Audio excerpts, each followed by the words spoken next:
What moment made you proudest of your service? For me, it wasn't a medal or promotion. It was when my son finally looked at me and said, "Dad, I get it now." Back then, I served as a squad leader in Afghanistan. My job wasn't glamorous. I wasn't the fastest, smartest, or strongest, but I was the guy who had to keep everyone alive, which meant I carried the weight of 12 people every single day. That responsibility felt heavier than the armor on my shoulders.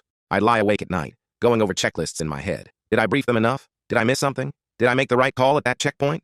Every day felt like walking a tightrope where one mistake could mean never coming home. I thought my kids didn't notice any of that. When I called home, they'd roll their eyes on video chat and say, "Dad, you're always busy." They didn't see the firefights or the endless patrols.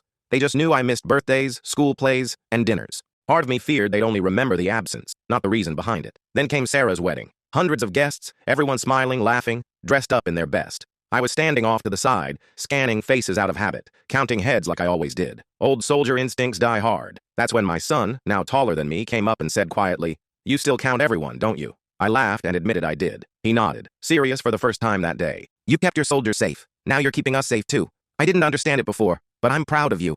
I swear the world stopped at that moment. No battlefield honor could have hit harder than hearing my own kid recognize the weight I carried and respect it. For once, I didn't feel like just the absent dad or the overprotective vet. I felt seen. Later that evening, as the music played and everyone was dancing, my wife slipped her hand into mine and whispered, "He finally said what we've always known." I realized then that even when I doubted myself, they'd been watching, learning, and waiting for the right time to say it out loud. The years of sacrifice, the missed moments, the nights away, all of it finally made sense. Not because of a ceremony, not because of a salute, but because my family understood the mission I carried in my heart. As I looked around that room, full of laughter and joy, it hit me that service doesn't end when you take off the uniform. It continues in the lessons you pass on, in the love you protect, and in the strength you leave behind. That night I realized my proudest victory wasn't on a battlefield. It was at home, with them. And in that moment, I finally let myself breathe easy.